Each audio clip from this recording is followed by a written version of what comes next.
Hello, bonjour, tanche, bonjour. Welcome to today's Lunch and Learn with the National Center for Truth and Reconciliation. My name is Noe Préfontaine, and I'm an education program coordinator with the NCTR. Before I turn it over to our honored speakers today, I'll share some quick housekeeping notes. First, there will be simultaneous translation into French available throughout the conversation. To access this, you need to switch to the French channel, which is under the globe called Interpretation. Il y aura une traduction simultanée en français sous le bouton appelé Interprétation. Vous pouvez trouver ce bouton sous le globe ou peut-être dans les trois points appelés More. Pour le français, s'il vous plaît, changez la chaîne maintenant. We are pleased to be partnering with Shapeshifter for our tech supports this year, and they will be adding ASL interpretation to the videos afterwards. So you should be able to find that on our YouTube channel in the coming week or so. For the moment, we do have the option of Zoom auto-generated closed captioning.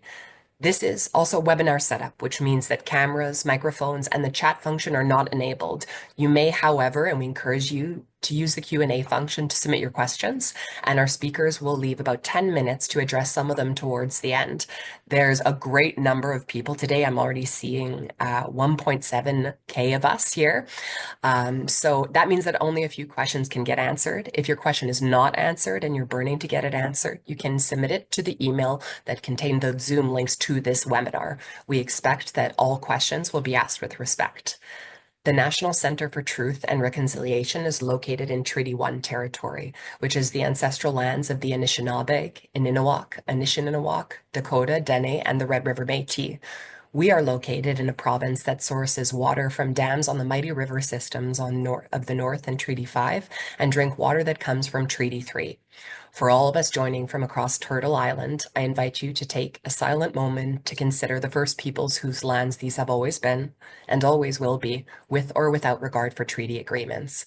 As we're entering today's discussion, I invite you to open your minds, hearts, and spirits that we may speak truth, hear truth, and move forward together in better paths.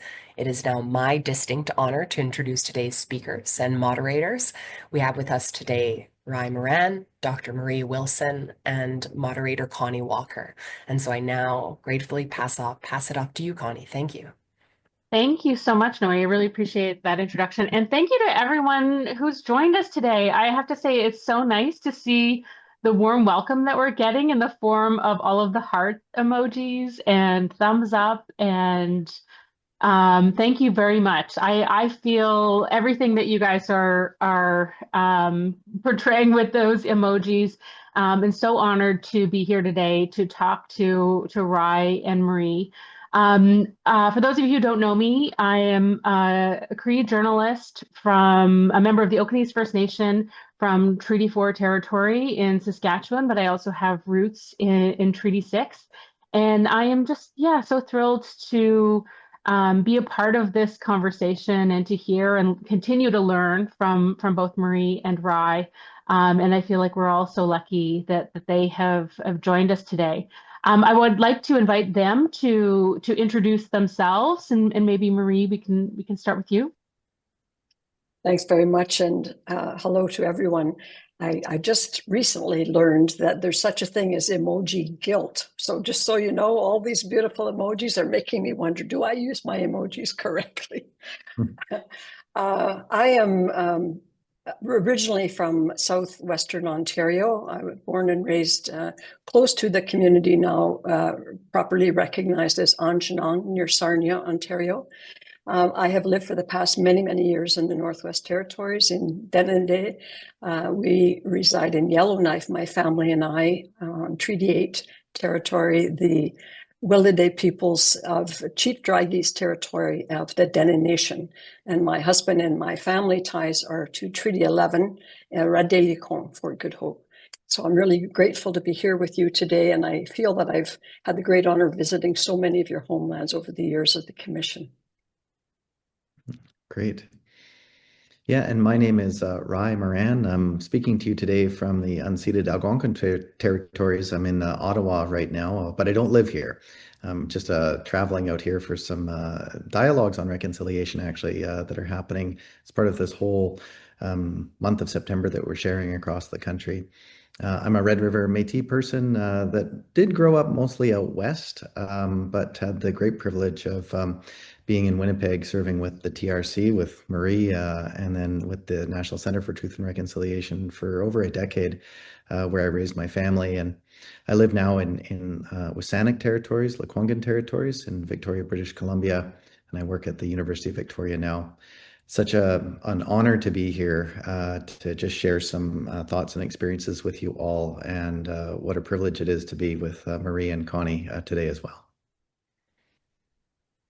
Thank you both. I look back so fondly at the TRC events that I was able to attend, in particular the final event in Ottawa. And I think there are probably people who are in the audience today who may not have had a chance to attend a TRC event, who didn't get to kind of experience the warmth and the energy that often, accompanied those events. But I wonder if I could ask you both to just reflect back on if there's a memory from one of the events or from one of the community gatherings that you also went to, that you could share with our audience who may not have had a chance to experience it in person. Marie, would you like to start? Yeah, and I don't know if I can narrow it to one, but I'll try to be quick with three. And the first is, I have to say, the memory of my first encounter and our first encounter as a commission team. It was such a great honor to work with now the late Murray Sinclair, our chair, the Honorable Justice Murray Sinclair, so many titles, and a beloved friend and grandfather. And my commissioner colleague, Chief Wilton Littlechild. And I just remember the exhilaration, that would be the right word, the first time we met, thinking something big is going to happen here, and just realizing from that first moment what an honor it was to be part of it. The second thing I would quickly go to is a front end of when we first had our very first big public event, and it was in Winnipeg. And you've touched on it actually in our preparatory conversations, Connie. When we had our first circle of reconciliation, and I concluded at the end by saying, I see you, I hear you, I believe you, and I love you. And then being overwhelmed by the lineup of people who came forward and said variations of, I've been waiting my whole life to hear those words, that someone sees me and believes me. That was, it just underscored what my heart already knew, which was that this was going to be profoundly sacred work and spiritual work, because I didn't choose those words. They just were the words that were given to me in the moment. And it was a good reminder that I could also trust myself to just be fully present and see what was going to come to us. And if I may just quickly say, the other big reminder I have actually is at the back end, when we were having our closing events in Ottawa. And it makes me think of that today, because on we had themes for each of a 4-day event there. And I remember the theme for day 4, which was, this ending is just the beginning. Mm-hmm. And here we are 10 years later, mm-hmm. keeping that very message alive and saying, yes, it is even today still the beginning, but we are still beginning and carrying on and trying to do good things, including this important conversation with so many people who have joined us. Mm-hmm. It's fantastic. Mm. Thank you, Marie. Yeah, those are really beautiful memories, and I'll perhaps do the same thing as just talk about the start and the end of the commission, but of course we're still in this ongoing work and shared journey together. But I think back to the Winnipeg National event, which was held in 2010, and that event was held at the Forks in Winnipeg. And it started with the lighting of a very important fires that we would see lit across the country as each one of the national events was held. And when that fire was lit, it was held with the teaching of respect. And actually that entire theme of the event was about respect. And when we got to the end of the commission, of course, we heard that reconciliation is about the establishment and maintenance of mutually respectful relationships. That's still the work that we're all involved with today, is achieving those respectful relationships and striving hard for those to materialize. Now, we can talk about reconciliation, but we of course have to talk about the truth as well. And that also makes me think about the statement gathering work that we did at that Winnipeg National event, the first really major time in this country's history that we were willing to listen fully to what survivors had to share. And I very distinctly remember coming into that event quickly. It was a lot of work getting that all prepared. Arriving very early on site that first day with our teams, and there being a huge lineup of survivors that were waiting to speak with us. Was that surprising? Sorry to interrupt. Were you expecting that? We didn't know, to tell you the truth, Connie. We just didn't know. We didn't know a lot at the beginning. We had a sense of what we needed to do. We had a vision, thanks to the commissioners and the survivors that were around us, but we really didn't know what the uptake was going to be like. We just knew that we had to be prepared. And all of a sudden we had this huge lineup. We were welcoming people into the rooms. There was a lot of kind of hustle and bustle and even a little bit of chaos. And it was kind of stressful. But, by about 11 o'clock that morning or so, I was walking down the hallway where all these statements were being recorded. And it was, despite how hard the stories were that were being shared and the experiences that were being shared, there was also this simultaneous sense of peace and calm at the same time. And it really struck me as being this profound example of how, if we do things with the right heart and right mind and take the care with steps and things that we need to do, that even if we're talking about something so unbelievably hard, it can still be done in a good way, and it can still be done in a safe way. And I just have so much gratitude for all of those survivors that were willing to trust us as the commission and have maintained that trust today to steward these sacred stories that were shared with us on that day and in so many other events across the country. Can I just jump in, Connie, because I want to clarify something that Ry just said, something really important. And I think because he was introduced in his role of having established the National Center for Truth and Reconciliation, which was a vitally important role. But at that time, he was the director in charge of statement gathering, among other things, but that was a big part of his role. So the perspective that he's bringing to it is very relevant to that. And Ry, I have a memory from that event too.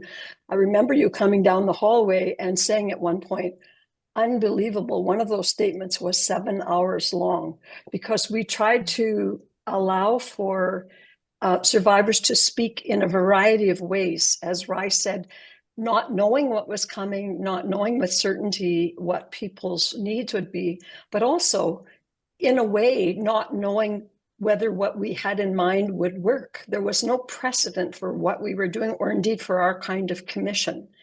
And so we were trying to guess at the right answer, if I can put it that way. And I sometimes say we were trying to design the bus, build the bus, and drive the bus all at the same time. And so that kind of private statement gathering that Ry is referring to was complemented by survivor sharing circles, which were a different format, and then what we called commissioners sharing panels, which were wide open to the public and the media, which was a different format. And people chose where they wanted to place themselves, depending on what they felt ready for, what they had to share. The ability for that to be public or needing to be private.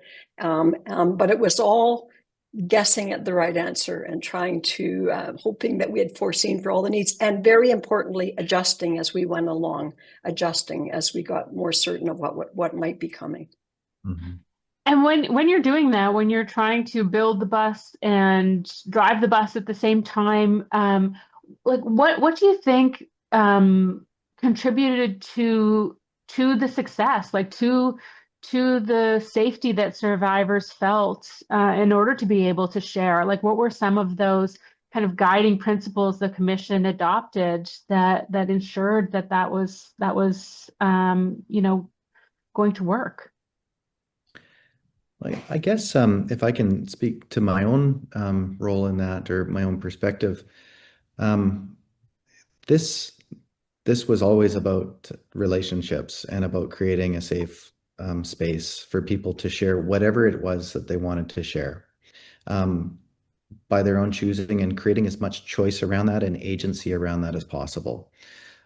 So, in the language, out of the language, choosing whom they wanted to share it with, the format, the location.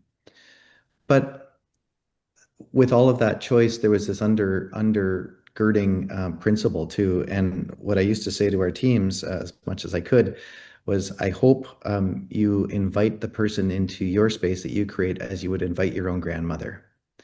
And you treat that person with the same care, with the same love, with the same heart that you would inviting a very cherished family member in that you hold in very high esteem.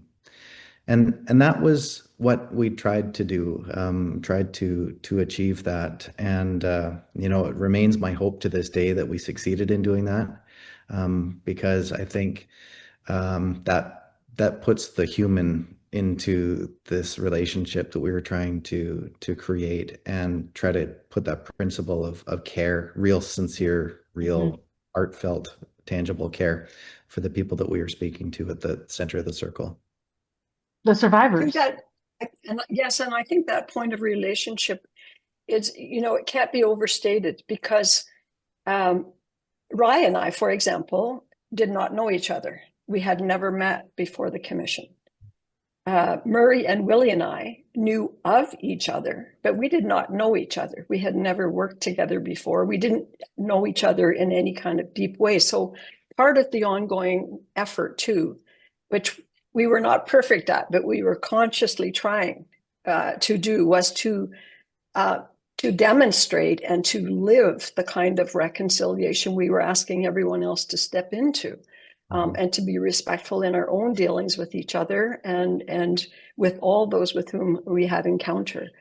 We tried really hard to be the reconciliation we were seeking, as it were. I know we've talked a lot, and probably people have heard a lot this week about it being 10 years since the final event in Ottawa, and 10 years since the final report was released. I'm wondering if you can kind of situate yourselves back in 2015 and first talk about, what expectations did you have around the impact of the work that you had at that point, spent 6 years, doing.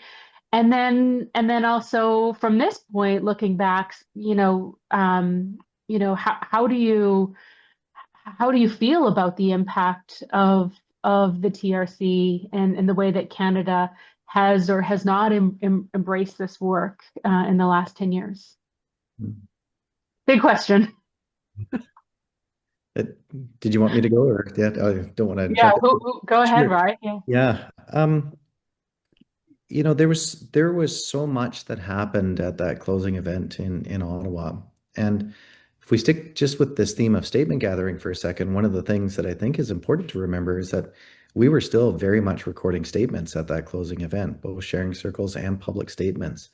And that says that even though the commission reached the end of its journey, the truth-telling aspect of the broad work of truth and reconciliation was still very much ongoing. In fact, it was still just starting in many ways, because as we've been going along, there are people who have been able to, or willing to, or provided the opportunity, or have the space, have reached the point in healing where they're able to talk. And that continues right up to this very, very day.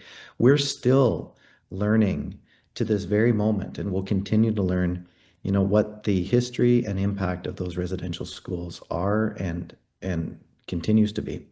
So I think that's a big part about the closing event. The other part is just, there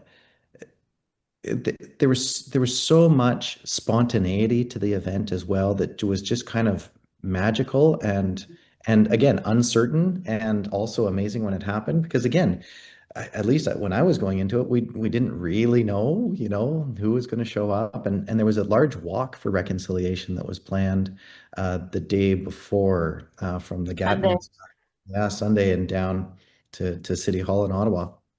And I was walking kind of mid walk, I guess. I was walking with a couple of survivor friends that I had.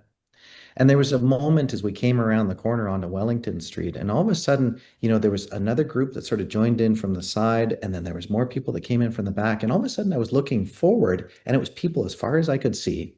And I looked back, and it was people as far as I could see backwards. And surrounding me were these beautiful signs like, we're in this together. It's time for hope. We shall overcome, that type of sentiment. And as we walked down towards City Hall, what did we see? At the stage where survivors and the commissioners, of course, were speaking, these large signs that the TRC had, it's time for hope.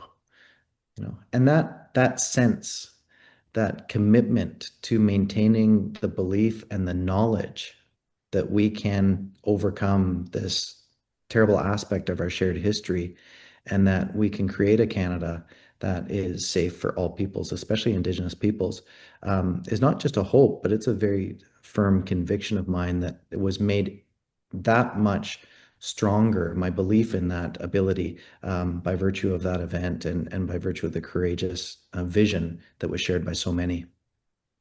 Marie, do you remember that, how what your from your vantage point, the Well, walk?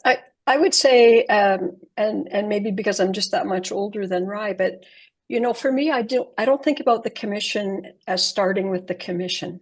Mhm. I think about the story as being way longer than that, and it's way longer than I'm even going to reference. But I think about the Royal Commission on Aboriginal Peoples, and they specifically talked about the issue of residential schools and that needing further exploration. I think about Willie Blackwater and the regional case that was brought forward in BC, and Liz Cloud in Southern Ontario, and Nora Bernard in the Maritimes, and all those people who were already taking things to the courts at great personal risk and cost in some cases, and saying this was not right. And then seeing that come together in this massive class action, seeing the role that Phil Fontaine as the national chief played in galvanizing that. I was a journalist at the time, and I was in the room when he first disclosed, and it wasn't on air with Barbara Frum, it was in a session before that, which led to that interview. And seeing all of that, and then seeing the commission and finding myself part of the leadership of it, and then seeing the unfolding. So from that, and then seeing those who wrote that a mandate for the TRC, because let us not skip ahead to forget the fact that we had a Truth and Reconciliation Commission because survivors fought through the Canadian legal system, right up to the Supreme Court, to make it happen, taking on both the federal government and the 4 national churches named as having been those who operated the schools on contract to the government. That was survivor heroism, and that was courage before the courts. And that's why we had a Truth and Reconciliation Commission, because they fought to have one, and they insisted that it be a term of the deal. And all those other people who had built the momentum that kept on going. The momentum for me that gave greatest hope, to pick up on Ry's excellent word, and it's one that I cling to, is that they wrote a mandate that named the people of Canada. It said the ongoing reconciliation involves, yes, the survivors and their families, the churches, and it named the government. It also specifically named the people of Canada.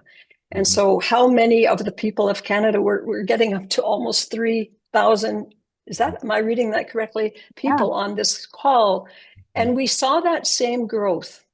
That final closing event was after our 7th national event, and we had seen the shift from at Winnipeg, that first event where about 10% of those, some 40,000 people showed up, about 10% were non-Indigenous. And by the time we landed 3.5 years later in Edmonton, 60% were non-Indigenous. It didn't mean fewer Indigenous people were involved. It meant that the momentum had grown and people were paying attention and people were stepping up. And so I think that movement, and to say that's what has to continue, that we don't think of it as a moment in time, but a long and still unfolding story, and that we're all in it and we have to figure out what is our part to play. Thank you so much for acknowledging that long history and explaining, what led to the work of the TRC.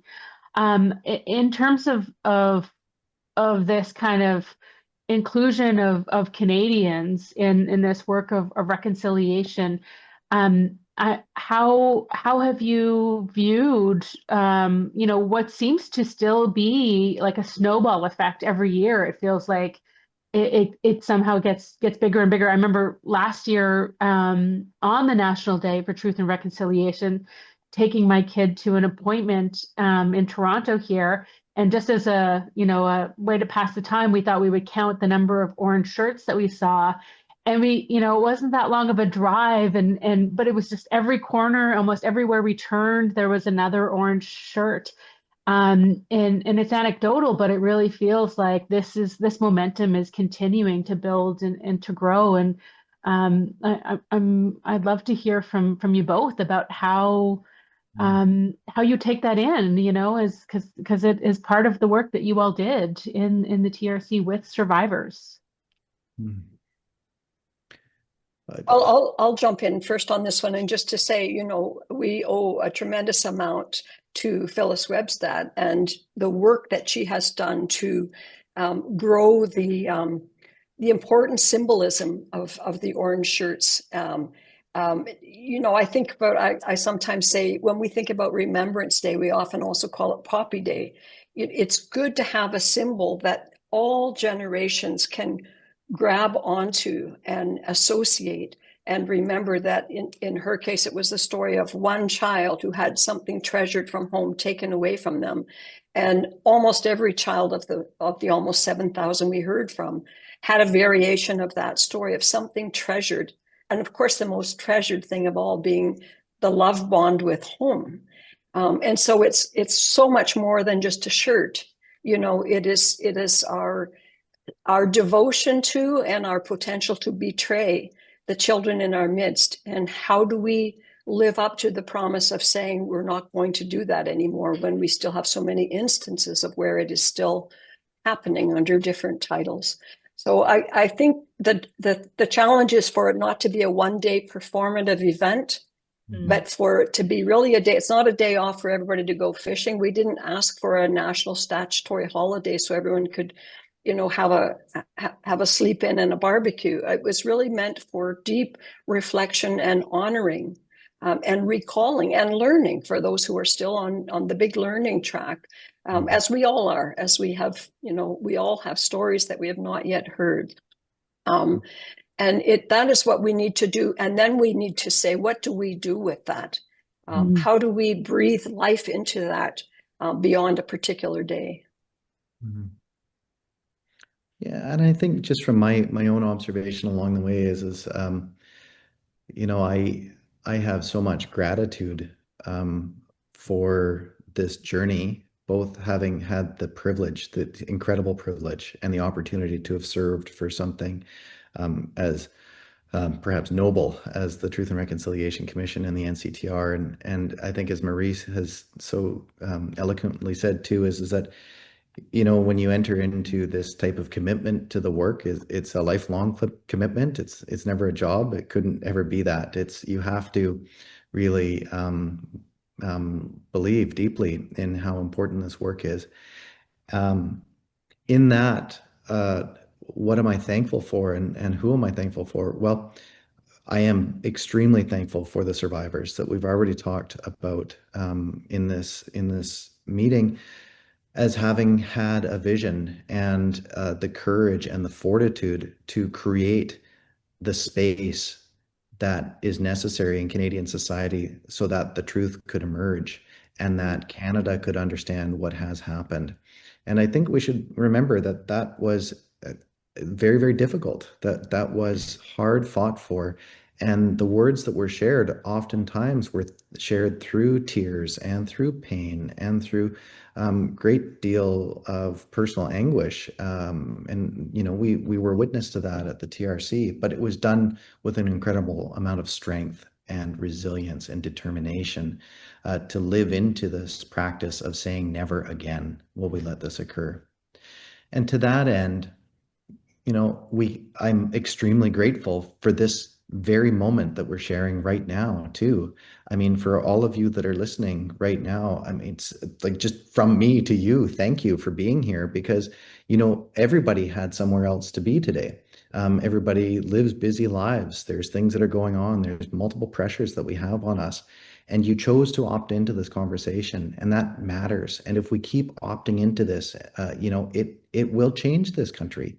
And if next time this conversation, this opportunity comes up, you know, you maybe bring one more person or one more person still, and we keep having this dialogue and keep remembering what's at stake. When we talk about the future of Canada and the history of Canada and the healing that's needed, we will get through this. We can overcome. And I'm just so thankful that I've been able to witness so many powerful and exceptional visions for what this country can and should be through all of the courageous words that have been shared.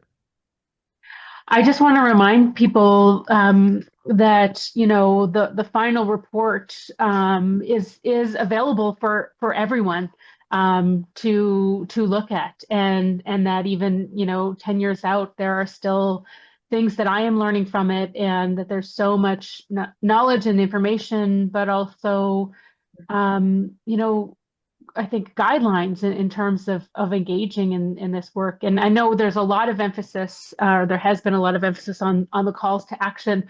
But the TRC also provided frameworks, like a framework in terms of principles of reconciliation. Marie, I wonder if you could tell us why that was included, and you know, your thoughts on how those principles of reconciliation have been, you know, the impact they've had in the last 10 years. Well, you know, I talked earlier on in our conversation here about us trying in a constantly renewing way to model the kind of reconciliation we were calling for in our relationships with each other and outwardly. And that's about how. You know, that's when you raise the question of reconciliation. If I were to put it this way, I would say the calls to action really kind of focus in on all of the areas that need work, which is kind of the what, you know, and it's guiding, but it's not prescriptive, because we know the reality in every context is different and is very diverse. The potential is different. The resources available is different. The lived experiences are different, depending on time and location.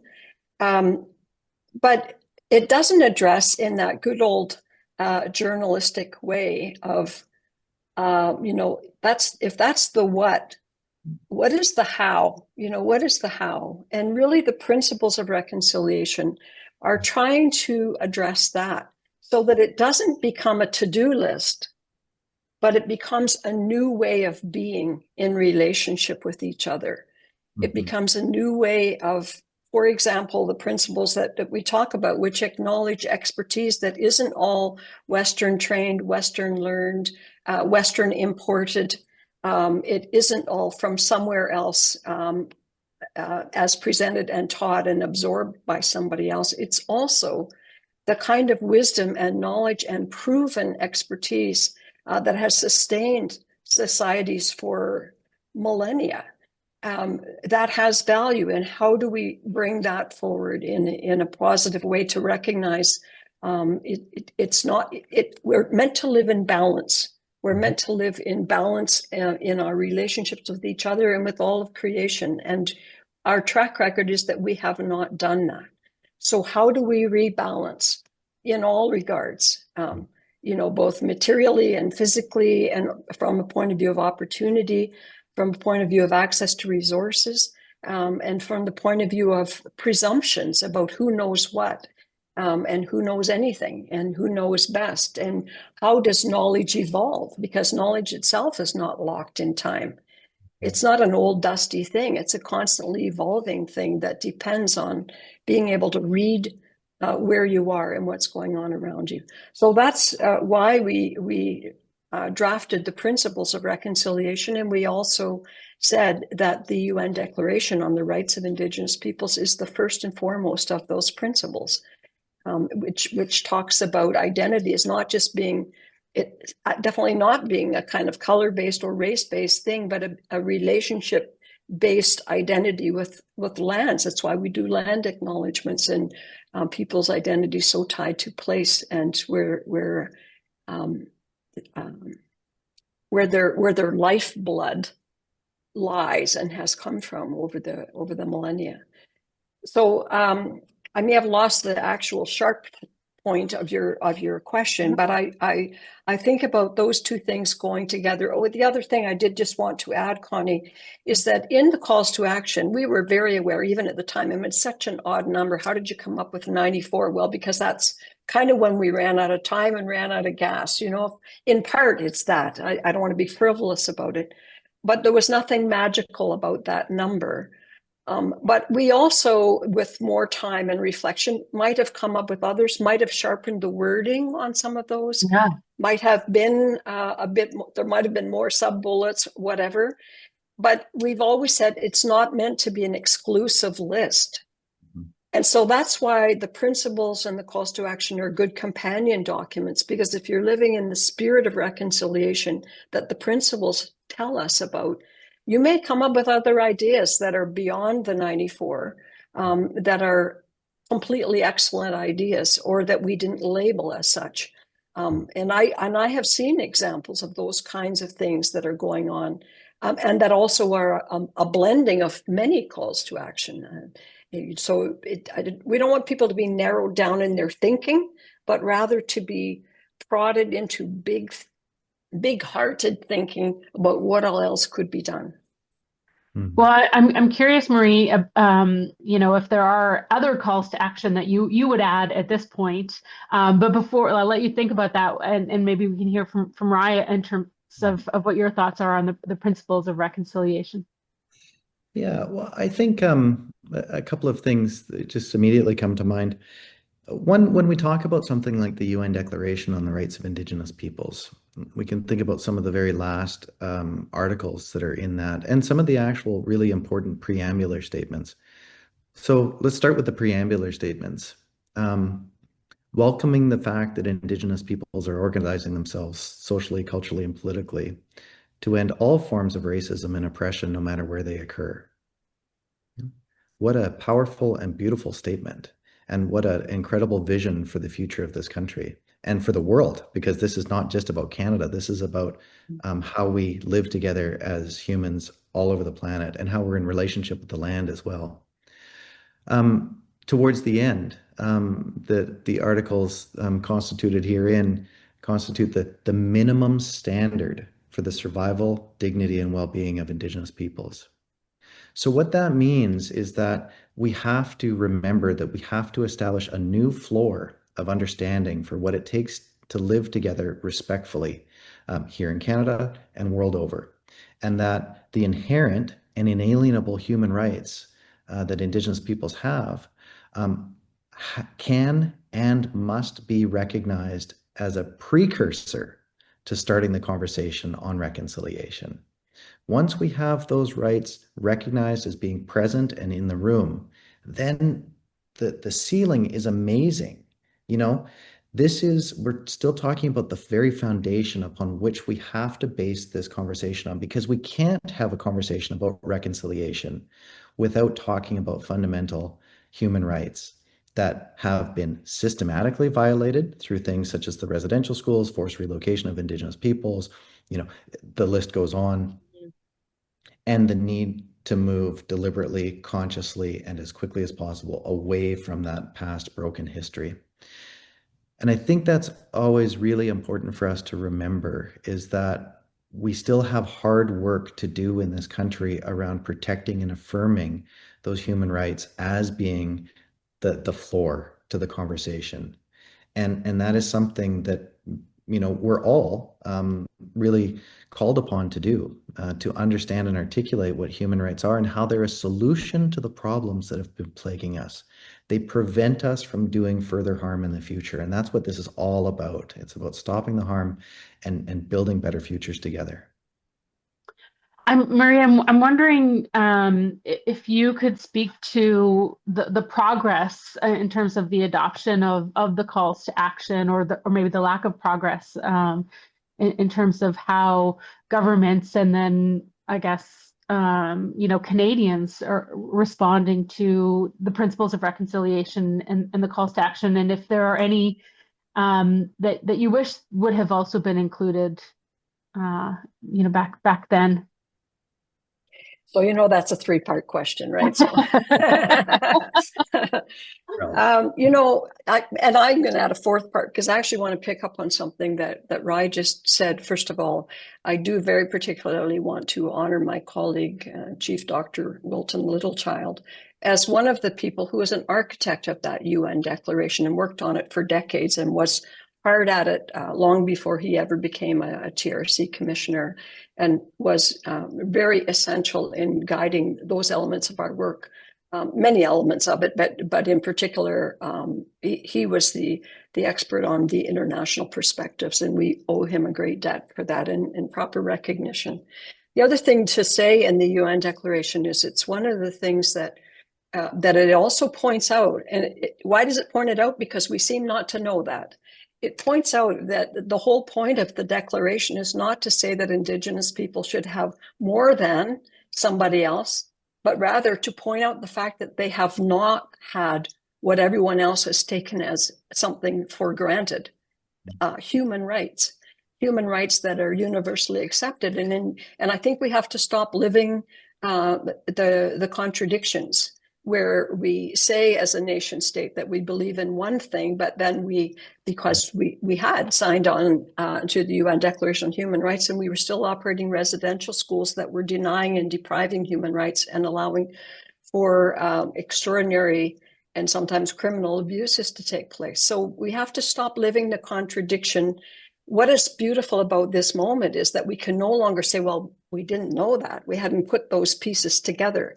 I hope that one of the lasting legacies of the TRC is that it has helped people, and that those calls to action indeed help connect the dots between the legacy of how things are and have been and the reconciliation section of our calls to action, which are how things could yet be and should become in the direction that we should be heading. So to the other part of your question,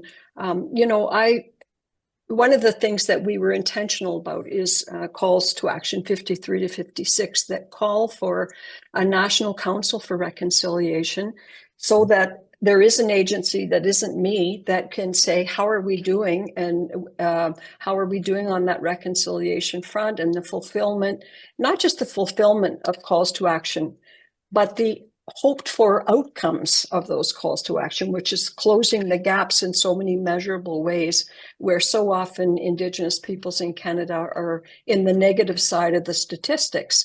And if we don't, we count what counts. That's the bottom line. What do we count? We count what counts. So if we actually say these things count now that we know, then we have to start counting them and holding them up and saying, are we getting better? Are we not? Are we making progress or are we not? Are we on the right path or are we not? Is it getting better here, but getting worse there? What can we learn? How can we share the learnings? And how can we celebrate those things that are happening that are fantastic? So you asked for an example. Let me just share a recent one. I was in a community in BC. It was a public event. There were 450 or 500 people on a Saturday night, if you can imagine, who showed up. And half of the place there, that I'm going by eyeball, but approximately half of the place, and I was signing books, I'm also going by who showed up at the table and how people identified themselves, were non-Indigenous people. And this is a community that's actually facing some, tense questions about a certain aspect of its nature right now. But there they all were coming together. And every element of that gathering was done by young Indigenous emerging leaders. Everything from the opening protocols to the emceeing, to the prayer in language, to a song that had been written for the purpose, to the dressing of the stage, which had little chairs to remind us all of the little ones who never came home, that was dressed so beautifully, to orange toned flowers of all sorts all across the stage. I mean, I walked in and I almost burst into tears, just to in a good way, just the sight of it, the intentional care, which could only come from depth of understanding and depth of commitment. Now, that's just one example. I could tell you one other quick one. I don't want to monopolize all the time, but, you know, an initiative in the judiciary. So I cite that one because that's not a specific call to action, the one I just told you about, but it is about language revitalization. It is about creating space for young people. Those each have calls to action in there. It is about ongoing learning.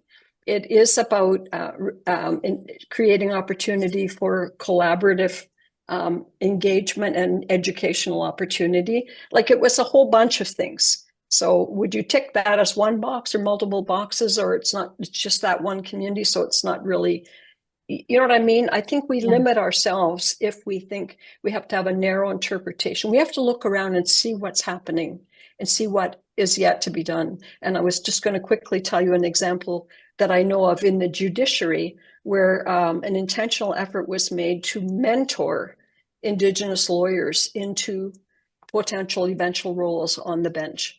And all I want to say about it in shorthand is that the biggest learning of it all was that the judges who were the mentors were reporting back that they were learning as much or more from their mentees as the other way around.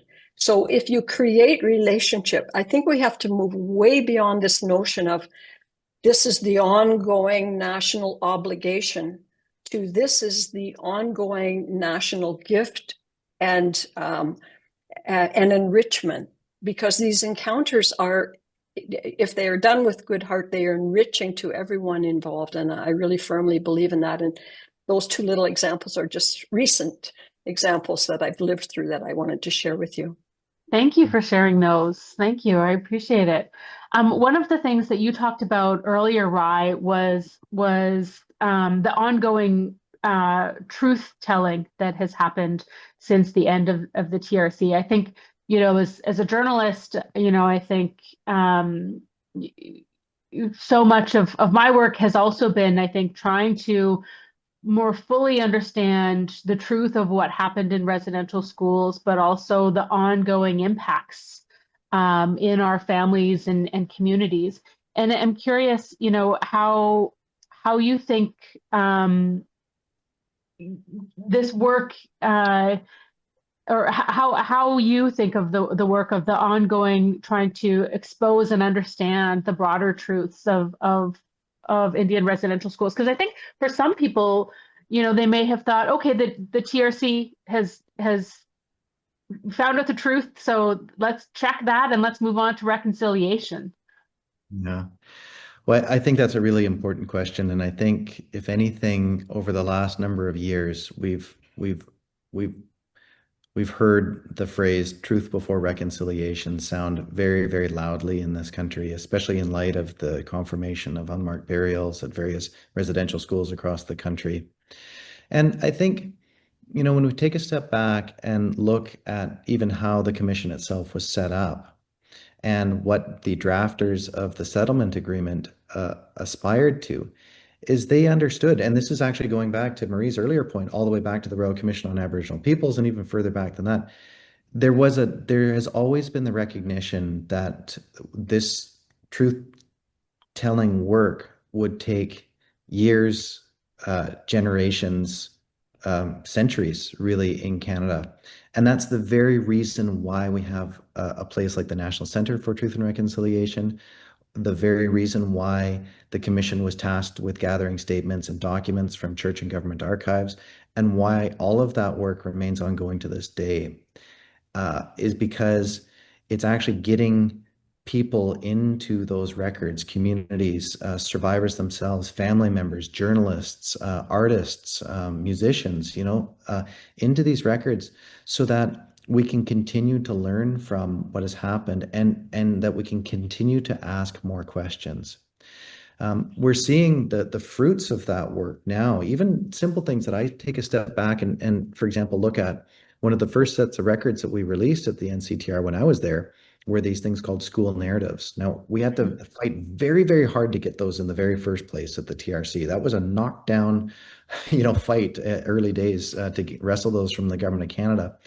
Now I'm seeing those appear in lots of articles that are being written as being a foundational sort of source of just orientation to then begin to ask different questions. That's showing us how, information is a series of chain links that we build sort of over time.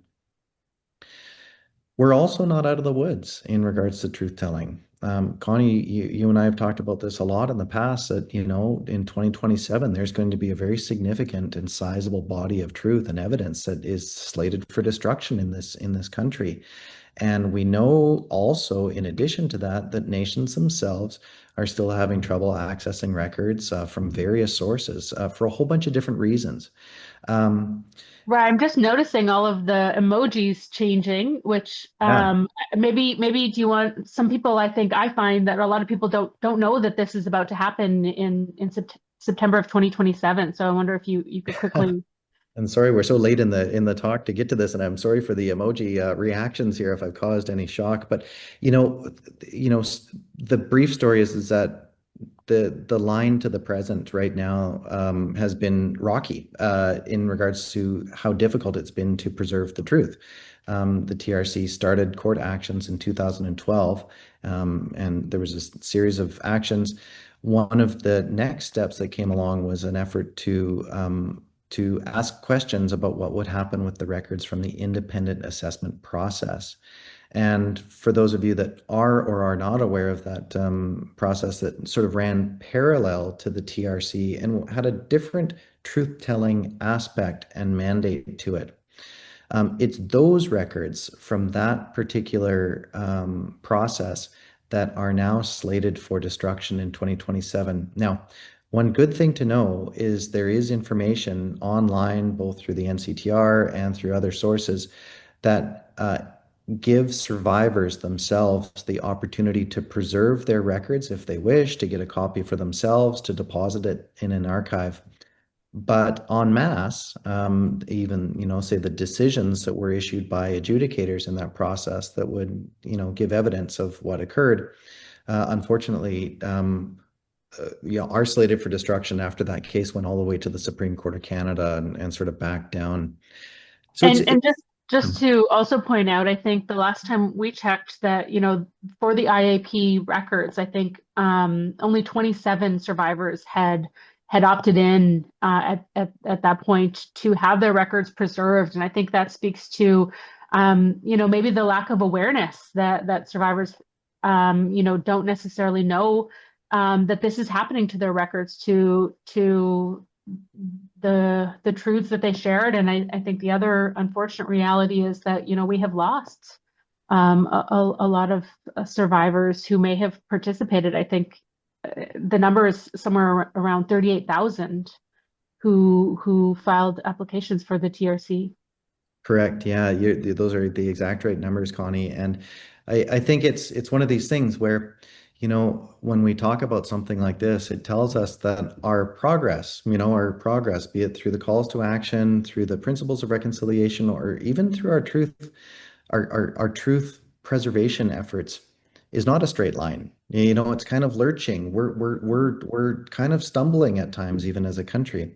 And it is important that's all the more reason why it's important that we do continue to keep this fire burning and to keep this conversation going, because it's there are no guarantees, but within that is also the recognition and the firm belief that together and collectively we can confront these situations with a clear-eyed vision to the future and navigate some of these stumbles that happen along the way through information sharing, and through ongoing dialogue. Let me jump in on this one, Connie, because it's such an important issue. And one of the things that we often heard during the Truth and Reconciliation Commission, because people who chose to be were involved in both processes, those parallel processes. But the IAP, just so people understand, that was financial compensation that had nothing to do with what the TRC's core work was, which was more educational and preservation and inspirational, if I can put it that way. But it was to really deal with those kinds of abuses that went beyond the general harms that the courts had recognized as separation from family and community and loved ones and familiarity, and the disruption, the general disruption, which was a common harm to everybody who went to residential school. This was for those who felt above and beyond those general harms. They also had experienced specific further harms of whatever nature, and the nature ranged psychological, emotional, sexual, and many people talked about spiritual abuse, but that probably didn't make big headway in the IAP process. The reason I mentioned that is because many people came to us and said they weren't going to tell their full story to the TRC because they were waiting for their IAP hearing, and they didn't want to go through it twice because it was so difficult to talk about some of the most extreme things that they had lived through. And that was necessary in the process of the IAP because it was adjudicated. Or some people would say, I already did my IAP presentation, I don't want to go through it again. The relevance of that is that we run the risk of not having a record of the worst of what happened in our country, the true most devastating. We have the general story, and absolutely rock solid there with such a common repetition of storyline, but those dire things that we need to be held accountable for as a country, that could disappear. And that's the great harm. And I do think it's really important to, and Ry knows this full well, the intention was never to expose or blow people's identity, but rather to be bound by all the laws around anonymity and safeguarding identities and such. So it's not about that. It's about knowing the substance of what happened so that we are truthfully honest about our history. Mm-hmm. I did just see a question in the Q&A. Somebody's saying that their Cookham provided their testimony through the IAP, but she has since passed away. And the question is, can families preserve the records for their loved ones who have passed on? But my understanding is no. Do you have a different understanding, Ry?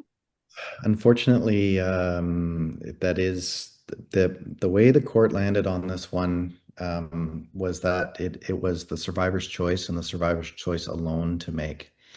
And I think for those that feel uncomfortable with that, I'll say this. There were some very passionate arguments made on behalf of survivors to protect their own personal information, and that has to be appreciated. There were also very, very passionate arguments that were made by a coalition of intergenerational survivors that talked about that very question. And what about the relationship between the collective right to know versus the individual rights to privacy?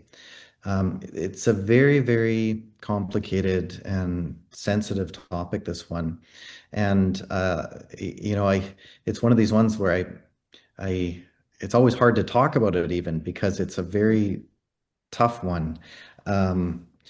But unfortunately, to answer that specific question, it's up to the individual survivor as it sits right now.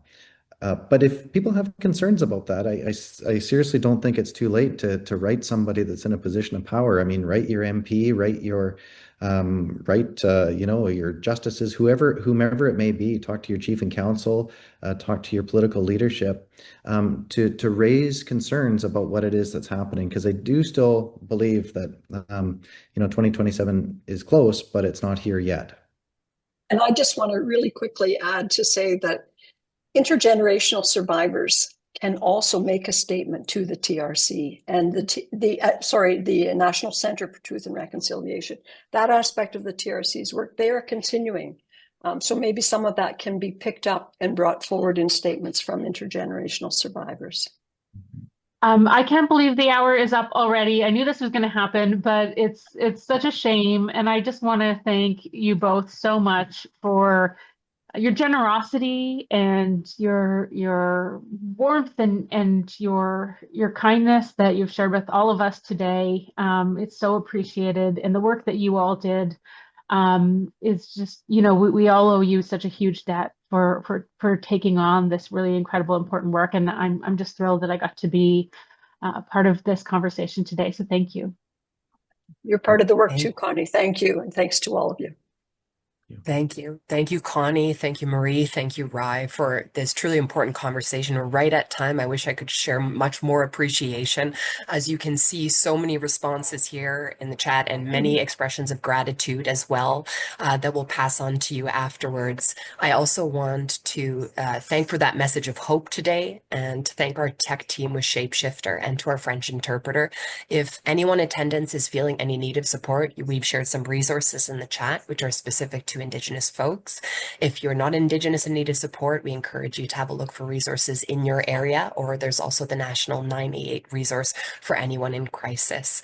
Thank you so much to everyone for attending and sharing this. Please check out our other Lunch and Learns this week. Those will be available on YouTube after the fact, as well as these Zoom webinars. Thank you, and we'll see you all soon. Merci. Thank you, everyone. Merci, Cho.